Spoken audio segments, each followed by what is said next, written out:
조금 전에 말씀드린 것처럼 6월 달이 프라이드 먼스라고 해서 뭐 미국 전역에서 이 날을 축하하고 셀러브레이트를 하고 있고, 또 많은 직장에서, 저는 뭐 직장을 다니지 않으니까 모르겠지만 직장에서는 뭐 그 무지개 핀 같은 거를 꽂고 뭐 나오게 하고, 티셔츠를 입고 나오게 해서 뭐 같이 기념 촬영을 하고, 약간은 좀 강요되는 그런 것들도 많다는 얘기를 또 들었습니다. 그래서 그리스도인들이 이런 시대를 살 때 분별력이 있어야 하기 때문에 오늘은 저희가 그것에 대해서 조금 먼저 짚어보는 시간을 갖도록 하겠습니다. 제가 말씀을 준비하는데 계속해서 하나님이 이거에 대해서 교회에 가르쳐야 된다는 마음을 계속 주셨는데, 사실은 오늘이 그 퍼레이드 하는 날인지 제가 잊고 있었어요. 근데 오늘이 마침 12시에 또 퍼레이드를 한다고 하더라고요, 뉴욕시리에서. 그래서 하나님이 이 교회가 이 부분에 대해서 분명한 기준, 중심을 잡고 있어야 된다. 그래서 그것을 우리에게 주신 것 같습니다. 여러분들도 뭐 당연히 뉴스나 이런 데서 봤겠지만 CNN의 뉴스 앵커 가운데에서 앤더슨 쿠퍼라고 굉장히 멋있게 생기고 이렇게 되게 어쨌든 뭐 위험한 데 가서 막 리포터도 하고 막 이래서 굉장히 인기가 많았던 멋있는 이 남자분이 있는데, 이분이 이제 몇 년 전에 커밍아웃을 했잖아요. 그런데 그때 반응이, 물론 놀란 사람들은 좀 있었겠지만 네거티브한 반응은 거의 보지를 못한 것 같아요. 대부분 다 응원하고 환영하는 그런 반응이었습니다. 누구도 돌을 던지거나 공개적으로 비난하는 것을 본 적이 없습니다. 그뿐 아니라 최근 들어서 이제 그 앤더슨 쿠퍼가 자신의 이제 정자하고 또 자기가 선택한 여성의 그 난자를 이렇게 인공 수정을 해가지고 또 서로게이트 맘한테 이제 이식을 해서 아이를 낳았죠. 그래서 이번에 벌써 두 번째 아이를 낳았어요. 그러니까 첫째 아이는 이미 20 몇 개월이 됐고 둘 다 아들인데, 그 아들과 이제 뭐 허그하고 뭐 이렇게 아들을 돌보는 그 모습들을 이제 뉴스 같은 데서 계속 보여주면서 하는데, 다 굉장히 훈훈한 뉴스로, 아름다운 모습으로 그렇게 계속해서 보여준다는 거죠.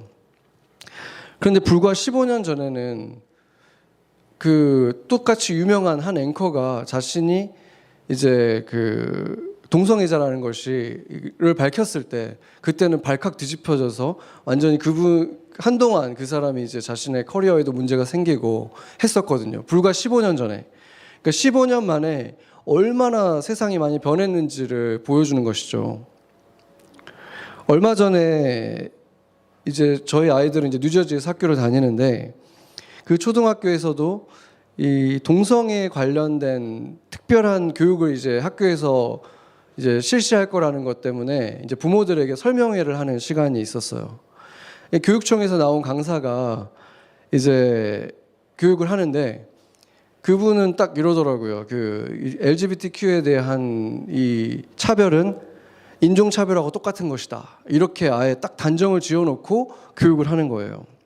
그러면서 LGBTQ 아이들을 보호하기 위해서는 뭐 책이나 교과서나 뭐 영상이나 이런 걸로 계속해서 아이들에게 LGBTQ 부모를 가진 가정을 이렇게 익스포즈를 계속 해줘야 된다.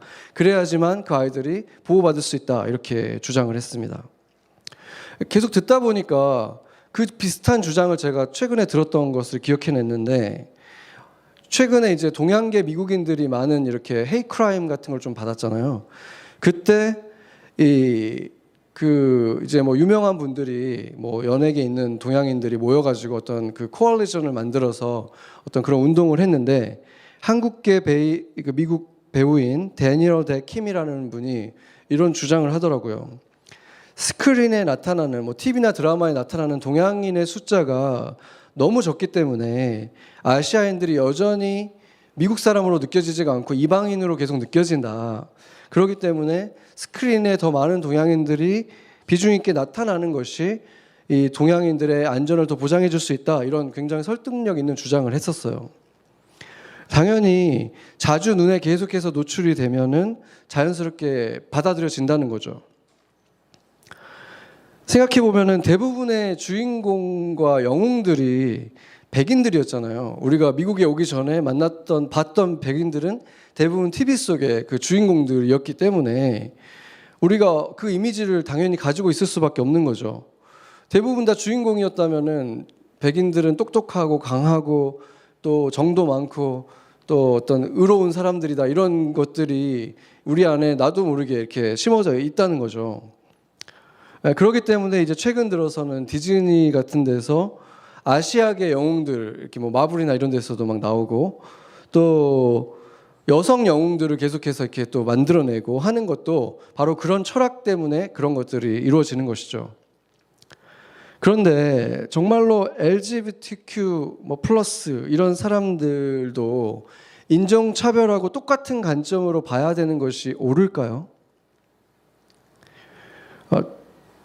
지금 저희가 보기에는 아까 앤더슨 얘기도 들었지만 그들이 그렇게 어떤 공격의 대상이 지금 되고 있지 않은 것을 떠나서도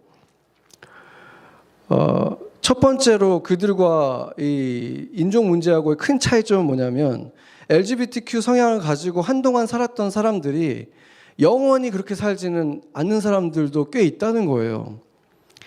그러니까 그들 중에는 일정 기간이 지나고 나서 다시 자신의 성 정체성을 찾아서 돌아오는 사람들이 있다는 거죠. 그렇지만 우리는 동양인으로 태어나서 다른 인종이 될 수는 없잖아요. 그냥 동양인은 그냥 끝까지 동양인이잖아요. 변화의 가능성이 없다는 거죠. 그러니까 그 두 가지를 그렇게 비교한다는 것이 사실은 전혀 합당하지가 않다는 것입니다. 두 번째로 스크린에 동양인들이 더 많이 노출되어야 한다는 주장에서 그들이 주장하는 게 동양인들의 실제 비율보다 더 확대해가지고 더 이렇게 더 오버해서 많이 보여달라는 것도 아니거든요. 실제 동양인들이 이미 사회에서 중요한 역할들을 이미 많이 하고 있는데 그거에 비해서 너무 적게 나오고 있다. 그러니까 최소한의 그들의 실제 비중만큼은 보여줘야 된다라고 주장하는 것이죠. 반면 LGBTQ 분들은 이미 그들의 실제 비율보다 스크린에 훨씬 더 많이 등장을 하고 있습니다. 특히나 요즘 나오는 그 아이들이 보는 애니메이션을 보면은 서너 가정 중에 한 가정이 동성애 부모를 가진 가정들로 나타나요. 그러면은 비율상으로 보면은 25%, 30%가 그 동성애 부모를 가진 아이들이라는 거잖아요. 그런데 실제는 어떻습니까? 미국 전체 통계를 보면은 동성애 부모를 가진 아이들의 비율은 0.2%밖에 안 돼요. 이게 뭘 보여주는 것입니까? 실제보다 100배가 넘게 지금 화면에 지금 스크린에 등장을 하고 있다는 거예요. 그리고 이 모든 사실을 더 위험하게 만드는 중요한 점이 있습니다. 많이 언급되지는 않지만 분명한 사실은 많은 이제 남성분들 같은 경우에 감옥에 갔다 와서 동성애자나 양성애자가 되는 비율이 일반인들보다 훨씬 높습니다. 그러니까 동성애자가 되는 과정이 선천적인 가능성이 전혀 없다고 배제하지는 않는다고 하더라도 실제로 많은 경우는 후천적인 환경이나 경험에 의한 경우라는 것이 밝혀져 있다는 거예요. 그리고 지난주에도 봤지만 이 fatherless society, 아버지의 존재감이 점점 상실되는 사회에서 성 정체성도 그 혼란도 비례하면서 상승한다는 것이 우연이 아니라는 것입니다. 그래서 그들을 스크린에 더 많이 노출시키고 자연스럽게 보여지게 하는 노력이 계속되면 그들을 단지 안전하게 보호하는 것에서 그치는 것이 아니라 사실상 동성애자들의 숫자를 더 확대시키는 것에 큰 영향을 줄 수밖에 없다는 것입니다. 우리 아이들 학교에서 진행된 설명회에서 다양한 가정의 모습이라면서 슬라이드를 하나 보여주는데 제 기억에 한 7개, 8개 이 가정의 모습을 이렇게 보여주더라고요. 그런데 그 그림에는 일반적인, 우리가 보통 생각하는 일반적인 가정의 모습이 더 적은 거예요. 비율상으로 보면은 그렇지가 않은데 비교할 수가 없을 정도로 당연히 일반적인 가정이 더 많은데도 동성 커플, 이런 커플들의 종류가 더 많이 거기에 딱 보여지니까 킨더부터 그거를 가르친다고 하는데 그거를 유치원생부터 그걸 계속 보고 자라는 애들이 생각할 때 가장 자연스러운 가정의 모습은 어떤 모습이 될까? 그래서 학교에서 정체성이 아직 분명하지도 않은 아이들에게 그런 교육을 계속해서 강화하는 것은 그들은 직접적으로 그걸 위한 거라고 얘기하지를 않더라도 결국은 더 많은 아이들이 LGBTQ가 되는 결과로 나타나게 될 거라는 것입니다. 그래서 제가 그걸 보면서 정말 이렇게 그 설명회를 듣는 것 자체가 너무 힘들더라고요. 그 어젠다가 너무 눈에 보이니까. 그런데 자신의 아이가 LGBTQ가 되기를 원하는 부모가 있을 수 있을까? 만약에 되지 않을 수 있다면 그 확률이 높아지는 것을 원하는 부모가 있을 수 있을까? 또는 그 LGBTQ 사람들이 그래서 세상에 점점 더 많아진다면 그 세상은 그러면 지금보다 더 좋은 세상이 될 수 있을까? 그들이 어떻게 믿건 간에 하나님의 말씀은, 하나님의 질서를 믿는 우리는 반대로 생각하죠. 학교 교육이 어떻게 바뀌든 법이 어떻게 바뀌든 하나님의 질서는 그게 틀렸다고 말을 한다는 거예요. 그렇기 때문에 우리는 하나님의 질서를 가르쳐야 되는 것이죠. 교회는 원래 그런 곳이잖아요. 세상이 예수를 누구라고 하든지 간에 우리는 예수가 삼위일체 하나님이시다라고 가르치는 곳이잖아요. 세상은 부활을 믿지 않지만 우리는 예수님께서 부활하셨다. 이것을 우리 아이들에게 가르치고 교회에서 가르치는 거잖아요. 그런 것과 마찬가지로 동성애에 관해서도 바른 가치관을 갖도록 가르쳐야 되는 거예요. 여기도 지금 보면은 곳곳에 붙어 있어요. 저 뒤에도 LGBTQ 뭐 이렇게 다 붙어 있잖아요. 아이들이 다니는 학교에도 포스터가 붙어 있고 계속해서 학교에서 수업 시간에 보여주고 가르치고 하는데 그 아이들이 이제 맞게 될 세상은 우리가 맞은 세상하고는 너무 다른 거예요.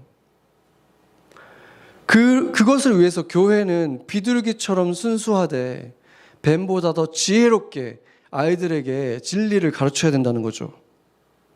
세상의 계략에 넘어가지 않도록 오히려 그들이 하나님의 말씀을 따라가는 삶이 어떻게 더 좋은지 보여줄 수 있는 그런 아이들로, 그런 우리가 되어야 한다는 것입니다. 그런데 이런 문제에 관해서도 미국 기독교 안에서도 두 가지 갈래로 굉장히 극렬하게 나눠집니다. 심지어 한 교단은 이 문제 때문에, 이 동성애 이 문제 때문에 교단이 두 개로 쪼개졌어요. 여러분도 이 뉴욕 거리를 걷다 보면은 교회 건물인데 거기에 그 카페에 붙여놓는 것 같은 그 무지개 깃발을 걸어놓는 교회들을 보신 적이 있을 거예요. 그 어떤 교회는 목사님이 무지개 넥타이를 메고 설교를 하신다 그러더라고요. 매주 그러진 않겠지만 이 6월달 같은 경우는 그렇게 할 수 있겠죠. 그러니까 LGBTQ 사람들을 서포트하는 의미로 그들을 웰컴한다는 제스처로 한다는 거예요. 교회 문이 그분들에게 열려 있어야 되냐고 묻는다면 당연한 것이죠.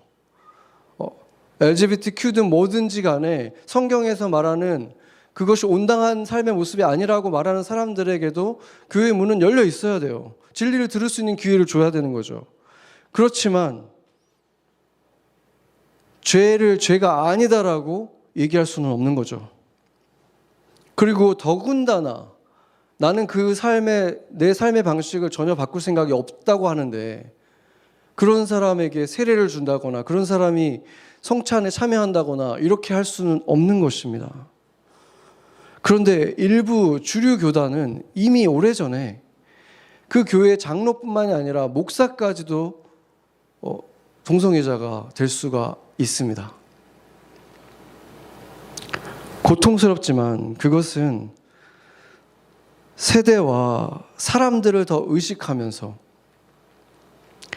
하나님을 기만하는 행위가 되는 것입니다. 하나님은 그런 교회, 그런 목회자들에게 어떤 심판을 내리실지 두려울 뿐인 것입니다. 로마서 1장 26절, 27절 같이 보겠습니다. 여기 보면은 여자들도 남자들도 하나님께서 분명히 정해놓은 질서가 있는데 그것을 거꾸로 바꿔서 남자와 남자가 더불어서 부끄러운 일을 행함으로 그들이 이미 보응을 받았다, 이렇게 말하고 있습니다. 하나님의 말씀은 너무나 선명하게 말하고 있어요. 우리가 성경을 볼 때 문자 그대로 그냥 보는 게 아니라 하나님과 함께 성경을 보면은 어떤 것이 이 시대에 따라서 조금 다르게 해석할 수 있는 것인가, 어떤 것이 영원한 진리인가 분명하게 보여요. 그건 전혀 헷갈리지가 않아요. 성령을 가지고 보면. 그런데 어떻게 이걸 보고 이것도 그 시대에 대한 것이고 지금은 하나님이 이것도 다 괜찮다고 하신다, 이런 사람이 목사가 될 수 있다. 그것은 주님이 주인이신 교회일 수는 없는 것입니다. 그들이 그것을 교회라고 부르던, 그것을 예배라고 부르던 주님 눈에 그것은 교회일 수 없는 것입니다. 사람들이 그렇게 공격을 하죠. 교회에도 다 죄인들이 있는 곳 아니냐. 맞아요. 우리들도 다 아직 죄 지을 때 있잖아요. 그런데 차이가 있어요. 우리도 죄인이긴 한데 우리는 그게 죄인 줄 알아서 잘못하고 나면 회개를 해요. 우리는 회개를 한 사람들이고 회개를 계속하는 사람들이에요. 그리고 뭔가 잘못을 하면 회개할 준비가 되어 있어요, 우리는. 그런데 조금 더 회개할 마음이 없고 돌이킬 마음도 없이 앉아 있는다면 얼마나 오래 앉아 있든지 간에 그 사람은 예배를 구경하는 사람일 수는 있어도 예배자일 수는 없는 것입니다. 그런데 또한 정반대의 극단에 선 교회들이 또 있습니다. 그 모든 문제를 정치적으로 해결하려고 하고, 그래서 정당과 한 몸이 돼가지고 법을 만들고 성경적인 가치관을 가진 것으로 규제를 만들고 법을 만들어가지고 그 법을 가지고 문제를 해결하려고 하는 그런 사람들이 있어요. 오늘 본문을 보면은 바리새인들이 헤롯 당이라고 하는 정치인들하고 연합하는 모습이 있어요. 그들하고 같이 의논한다고 해요. 원래 유대인들은 정치하고 이 종교가 특별히 이렇게 분리되어 있지는 않았어요. 그렇지만 바리새인들이 어떤 사람들입니까? 이 사람들은 율법을 철저하게 지키는 율법주의자들이고 이방인들하고는 말도 안 섞는 사람이잖아요. 그런데 이 헤롯 당은 이두메 사람들이고 이방인인데다가 하나님의 율법을 조금은 알았겠죠. 거기 그 사회에 사니까. 그렇지만 그것을 쉽게 무시하고 지키지 않는 그런 사람들이에요. 그런데 그 사람들하고 하나가 돼가지고 지금 같이 연합을 했다는 거예요. 바리새인들이 어떻게 그렇게 할 수가 있습니까? 그렇기 때문에 이것은 전혀 다른 문제라는 거예요. 왜 그렇게 했을까? 인류 역사를 보면은 종교가 타락할 때 일어나는 공통적인 현상이 바로 종교가 정치 집단과 연합을 해서 그 정치적인 힘으로 뭔가를 하려고 해요. 그들이 추구하는 근본적인 가치는 너무나도 다른데도 공조를 통해서 뭔가 이득을 얻을 수 있는 게 있으면 세금 감면을 받는다거나 그들이 원하는 법안을 통과시켜 준다거나 이런 일들이 있으면 하나 돼가지고 움직이는 거예요. 그래서 그런 일들이 보이면 아, 종교가 순수성을 잃었구나. 이게 그럴 때 자연스럽게 발생한다는 거예요. 교회는 어떠한 정치 세력이라고 해도 결코 연합해서는 안 되는 것입니다. 더욱이 기독교를 대표하는 어떤 정당을 만든다?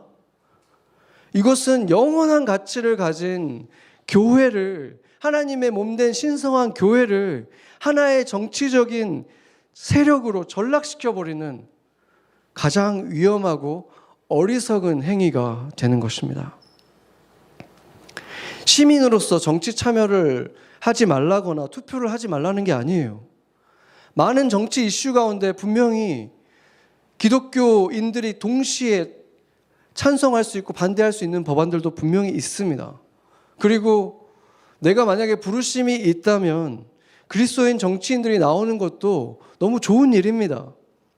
그러나 그런 일들에 교회가, 기독교가 하나의 조직이 돼가지고 조직으로서 참여하는 일은 절대로 안 된다는 것입니다. 예를 들어서 미국에서 지금 최근에 가장 핫한 이슈들이 뭡니까? 로 앤 웨이드, 어볼션 문제, 동성애의 권리 문제, 이런 이슈들이잖아요. 이 부분에 있어서 공화당은 비교적인 비교적으로 보수적인 입장을 취하니까 많은 목회자들, 교회들, 또 교단에서 그들을 지지를 합니다. 공화당을 막 지지를 해요. 특히나 바이블 벨트라고 하는 그 지역의 보수 백인들이 많은 지역에서는 거의 교회가 공화당의 표밭이라고 봐도 무방한 거예요. 그들이 그런 핫한 이슈에서 기독교인들과 비슷한 관점으로 보수적인 법안을 약속하기 때문에 지지하는 거예요. 그런데 또 다른 이슈, 총기 규제에 대해서는 어떻습니까? 정반대의 상황이 벌어지는 거예요. 아무나 쉽게 총을 사게 하는 규제 완화는 그 공화당이 또 주도해왔고 수년간 그 총기 구입을 어렵게 만들고 백그라운드 체크를 하고 이런 것들을 까다롭게 하는 법안이 통과되지 못한 이유가 바로 그들 때문이었습니다. 한편으로는 생명을 소중히 여겨야 된다고 하면서 18살 아이가 군인들이나 가지고 다닐 만한 그 총들을 몇 개를 사고 수백 발의 실탄을 사는데 무슨 장난감 사듯이 동네 가게에서 장난감 사듯이 그걸 그냥 사는 거예요. 어떻게 그런 일이 있을 수 있습니까? 더 기가 막힌 것은 그렇게 많은 아이들이 죽어나갔는데 인터뷰에서 하는 말이 총기를 규제할 일이 아니라 선생님들을 무장시켜야 되고 학교를 중무장해야 된다라고 주장한다는 거예요. 그게 또 같은 정치인들이에요. 이게 우리 기독교인들이 바라는 것입니까? 우리가 그것을 지지합니까? 총기 자유화하고 기독교하고 무슨 상관이 있는 것입니까? 집집마다 학교 거리에 총들이 많아지는 것을 어떻게 사랑을 얘기하고 용서를 얘기하고 평화를 얘기하는 기독교인들이 그들을 그냥 지지할 수가 있는 것입니까? 우리의 가치하고 반대되는 것인데 그렇게 역사 속에서 유럽의 기독교가 정치 세력하고 연합했을 때 몰락하는 것을 보고도 미국도 한국도 지금 똑같은 길에 들어서 있는 거예요. 반복하고 있는 거예요. 우리는 이 땅에서 살아가지만 이 땅에 속한 자들이 아니잖아요. 교회는 이 땅에 존재하지만 땅의 일을 하기 위한 기관이 아니라는 것입니다. 따라서 어떤 현실 정치 세력도 기독교의 가치를 완전히 대변할 수 없을 뿐만이 아니라 그들과의 연합이 기정사실화돼 버리면 기독교는 세상에 속한 하나의 로비 집단, 이익 집단으로 전락하고 마는 것입니다. 그리고 바로 지금 그 일들이 일어나고 있습니다. 그것으로 과연 얻는 것이 더 많을까요? 아니면 잃는 것이 많을까요? 팀 켈러 목사도 최근 여러 차례 기고문을 계속해서 했는데 미국 기독교가 이렇게 급격하게 쇠퇴하고 있는 중요한 이유로 기독교의 정치 세력화라고 진단했습니다. 가만히 보면 기독교인들이 굉장히 자극받을 만한 몇 가지 이슈들이 있잖아요. 어볼션, 동성애 이런 것들을 이용해가지고 우리를 정치 세력화하는 우리들을 거기에 끌어들이는 진짜 세력들이 있다는 거예요. 누가 이득 보는지를 보면 그게 누군지 알 수 있죠. 성경적인 가치를 담은 새로운 율법들을 만들고 그것을 통해서 기독교적인 사회를 만들려고 시도하는 것은 도리어 복음의 영원한 가치가 빛을 잃어버리고 대신 신율법주의 시대로 가는 지름길이 되는 것입니다. 더 이상 마음을 움직일 수 없을 때, 진심이 통하지 않을 때 법으로 규제하기 시작하는 거예요. 법으로 문제를 해결하려고 하는 것은 타락하고 소멸되어가는 종교의 마지막 몸부림 같은 것입니다. 헤롯 당과 바리새인의 연합은 지금 우리가 보기에는 둘이 다 나쁜 애들이니까 그럴 수 있지 이렇게 생각하지만 그때 당시에 그들은 공공의 선을 위해서 자신들이 연합했다고 생각했어요. 그렇잖아요. 그들이 만든 법이 있는데 그 법을 지키지 않는 그 세력들을 멸하기 위해서 우리가 이 사람들과 손잡는 거야. 예수님의 말처럼 그들이 지금 무슨 짓을 하는지를 보지를 못하고 있는 거예요. 어리석게도 그들이 하는 게 옳다고 생각하고 있었던 거예요. 굳게 믿고 있었던 거예요. 지금 교회와 정치의 결합은 교회를 지키겠다는 목적을 가지고 있습니다. 분명히. 누가 몰락시키겠다고 지금 그렇게 하겠습니까? 그러나 안타깝게도 역사 속에서 그러한 연합은 언제나 그리로 이어졌다는 거예요. 1981년에 빌리 그레함 목사님이 이렇게 한 인터뷰에서 이렇게 말했습니다. 저도 미국에서 복음과 종교의 자유를 지키고 싶습니다. 자유주의자들이 60년대에 조직화된 것처럼 보수주의자들도 80년대에 조직화될 권리가 있습니다. 그러나 종교적 근본주의자들과 정치적 우파가 결혼식을 올린다면 그것은 내게 고통스러운 일이 될 것입니다. 강경 우파는 사람들을 이용하는 것 외에 종교에 아무런 관심이 없기 때문입니다. 물론 빌리 그레함 같은 위치에 있었던 분이라면은 어떤 식으로든 기독교의 정치 세력화에 책임이 없다고 할 수는 없겠죠. 그러나 그도 분명히 그런 일이 우리에게 얼마나 큰 불행이 될 것인지 예언한 것입니다. 그리고 그보다 훨씬 앞서서 C.S. 루이스는 그의 풍자적인 역작인 스크루테이프의 편지에서 삼촌 악마가 조카 악마에게 교회가 정치 집단과 연계하도록 해야 된다고 강조를 합니다. 그 책이 악마의 입장에서 기록한 글이기 때문에 반어법으로 쓰여진 것인데 교회가 정치 집단과 연계를 하면 정치 집단이 문제가 될 때마다 교회도 함께 무너져 내릴 것이기 때문에 그렇게 해야 된다고 조언을 하는 거예요. 이 선지자가 1940년대 영국에서 그것을 지금 경고하고 있었는데 그렇게 외쳤음에도 어리석게도 그 후세들은 믿기를 또 덥석 물고는 법안 하나 통과됐다고 승리한 줄 알고 자축하다가 똑같은 잘못, 똑같은 몰락을 계속 경험하는 것입니다. 기독교가 잘못된 길로 들어설 때를 보면은 예수님 시대의 유대교의 모습과 굉장히 흡사하다는 사실을 기억해야 됩니다. 신도들은 하나님의 임재가 없는 그 성전에 모여서 웅대한 규모의 제사를 드리고 영적 능력이 떠나버린 종교는 권력과 법과 정치와 시스템으로 사람들의 행위를 굴복시키는데 혈안이 되어 있습니다. 유대교가 그랬고 가톨릭이 그랬습니다. 그런데 하나님은 그런 방법이 아니라 우리의 마음이 새롭게 되기를 원하셨습니다.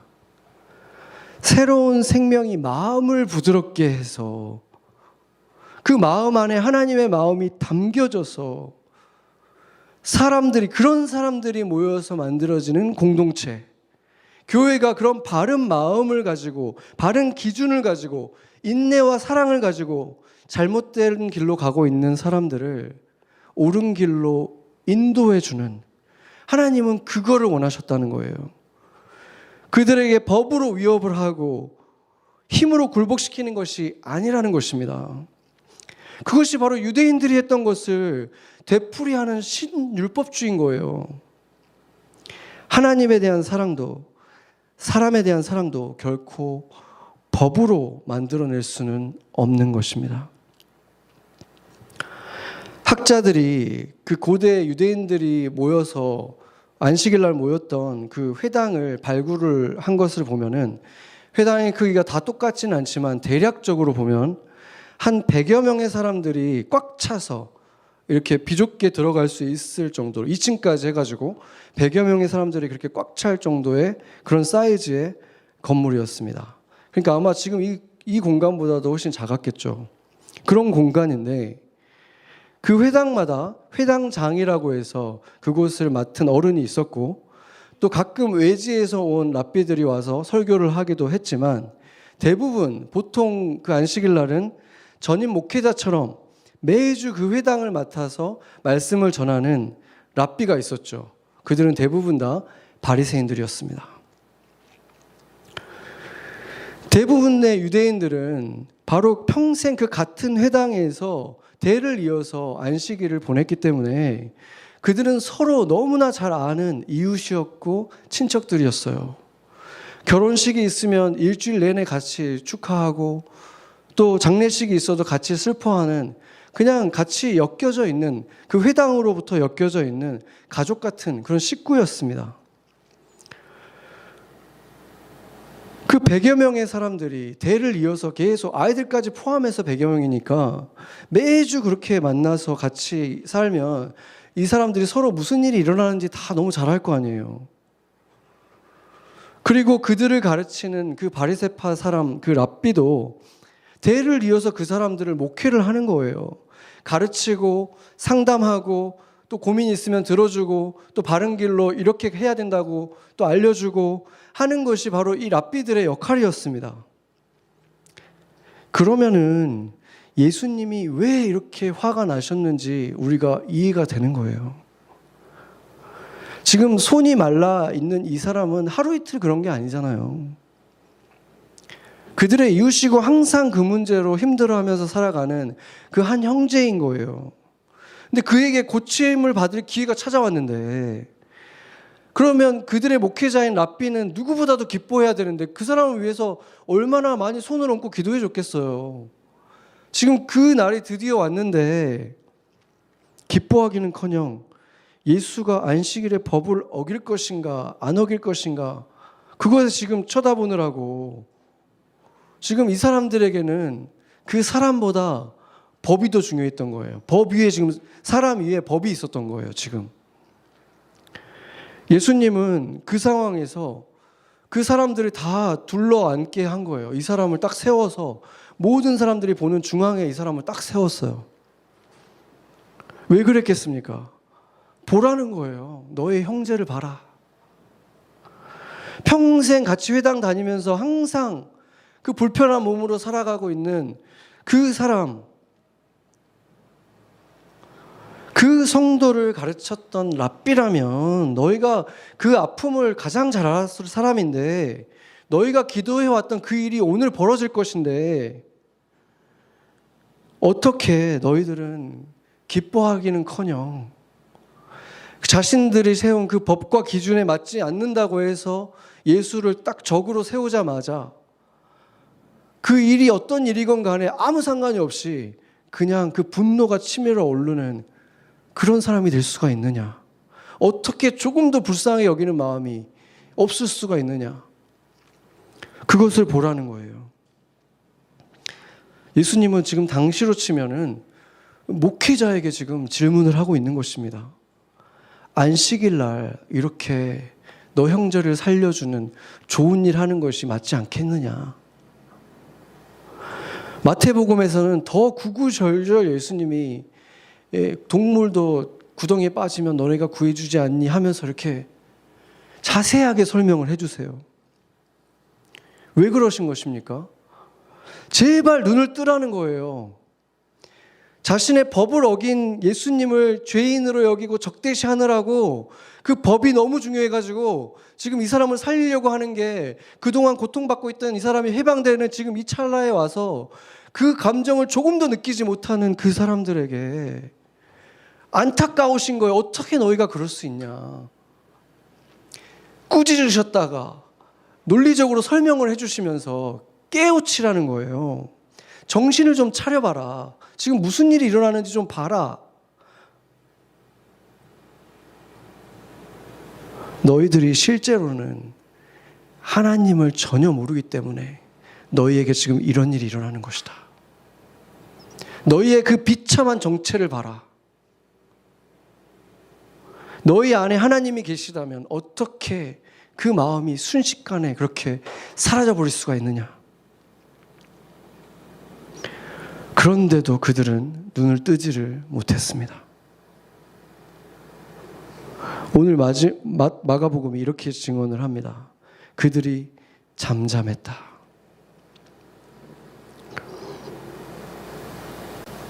그들은 예수님의 말씀에 대꾸할 수 있는 명분이 전혀 없었죠. 그렇지만 인정하고 싶지도 않았습니다. 인정할 수가 없었어요. 예수님은 그 분노의 눈으로 한 사람 한 사람을 다 둘러보셨다고 했어요. 그러고는 탄식하십니다. 왜 탄식하십니까? 소용이 없구나. 내가 이렇게 애를 써서 예를 들어서 얘기해주고 꾸짖고 달래보고 이렇게 다 말을 했는데도 얘들에게는 아무런 소용이 없구나. 듣지를 않는구나. 그 완악함에 탄식하신 것입니다. 이 완악함이라는 말은 고집스럽다는 뜻이에요. 고집을 말하는 거예요. 예수님이 직접 이렇게 설득을 해도 듣지 않는 사람들이 있다는 거예요. 예수님이 설득을 해도. 그 병자가 자신의 눈앞에서 지금 없던 근육이 막 생겨나고 새 것처럼 건강한 팔로 회복되는 것을 눈앞에서 봐도 나중에 봐보세요. 마귀의 힘을 힘입어서 한 거겠지. 인정할 수가 없는 거예요. 그 법을 지키지 않는데 말이 안 돼. 감격해서 지금 잔치를 벌려야 되는데 조금도 기뻐하지 않고 오히려 이를 가는 거예요. 이것이 바로 완악함의 열매입니다. 완악함이 바로 이런 거예요. 그런데 우리가 주의를 기울여야 하는 것은 당시 교육을 받지 못했던 많은 그 서민들은 보면은 귀신 들린 사람들이 너무 많았어요. 지금도 이렇게 시빌라이즈가 안 된 그런 오지 같은 데를 가면은 귀신 들린 사람들이 많아요. 그런데 여기 와보면은 별로 없잖아요. 귀신 들린 사람은. 교육을 많이 받은 바리새인들 가운데에서 막 귀신 들린 사람들이, 귀신 들린 게 문제가 아니에요. 이 사람들은 귀신은 안 들리는데 더 심각한 문제가 있어요. 자기 자신이, 이 심장이, 마음이 딱딱해져서 돌같이 돼 있어요. 이 완악함이 문제였어요. 이 사람들은. 그리고 이것의 문제는 귀신처럼 그냥 예수님이 쫓아낼 수도 없다는 거예요.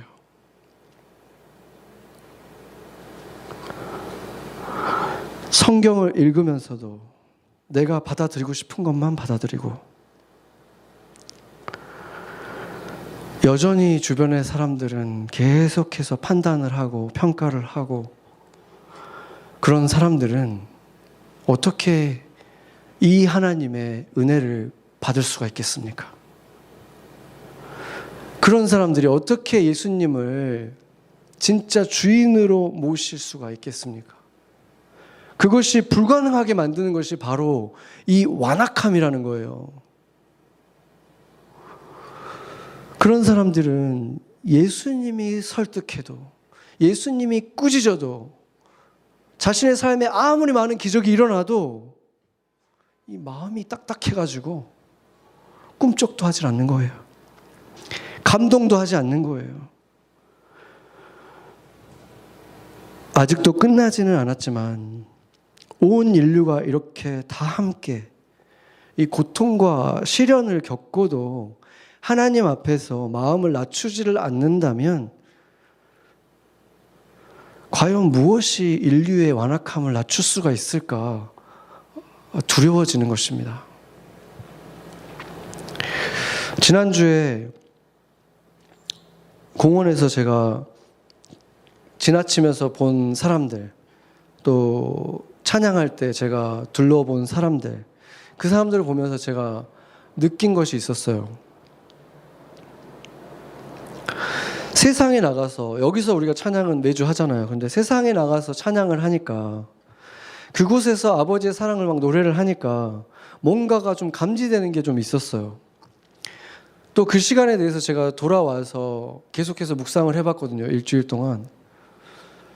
생각을 해보니까 그들의, 물론 막 선글라스를 끼고 있으니까 눈이 보이는 건 아닌데 그 사람들을 볼 때 뭔가 느껴지는 게 있었어요. 제가 겉으로는 멀쩡한 것 같고 모든 것은 다 이제 코비드 전으로 일상으로 다 돌아온 것 같지만 예전처럼 이제 아주 무시할 수만은 없는 무언가, 조금 더 실감하게 된, 사실은 그들 안에 항상 있었던 어떤 그 빈 공간, 그 빈자리를 느끼기 시작했다는 것을 제가 좀 감지하게 된 거예요. 우리가 찬양할 때 막 사람들이 막 몰려와서 환호를 하고 할렐루야를 외치고 막 아멘을 하고 이런 일이 일어나지 않았죠. 그런데 그것보다 오히려 멀찌감치 않아서, 아무도 떠나지 않아요.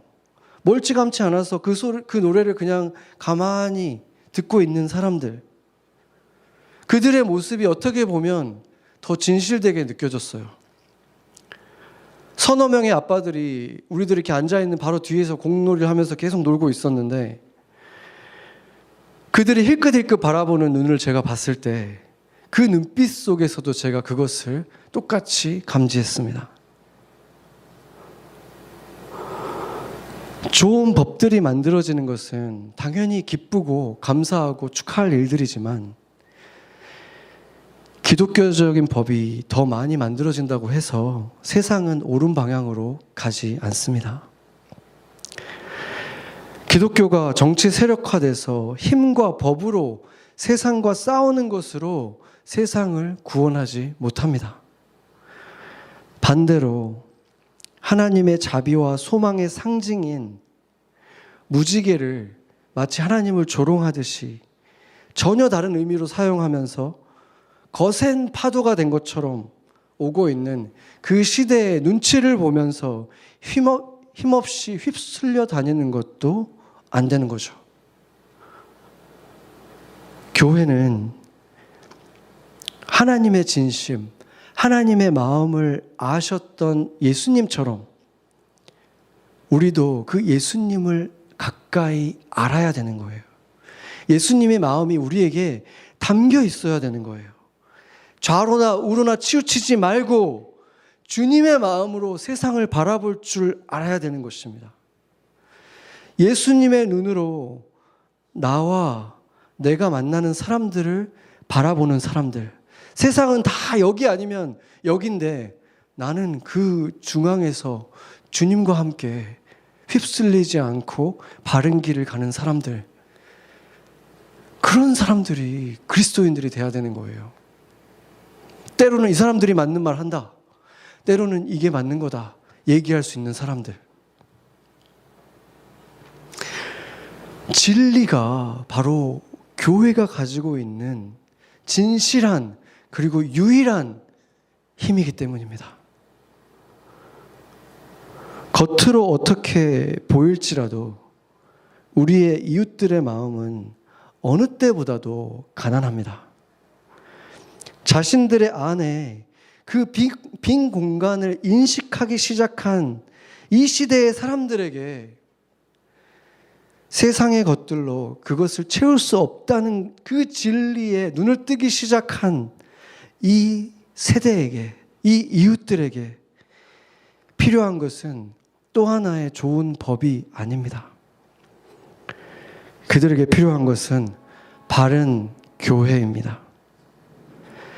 예수님과 가까운 사람들이 세워가는 교회, 예수님과 함께 그들을 받아주는 사람들, 그리고 옳은 길로 인도해주는 참된 그리스도인들이 필요한 것입니다.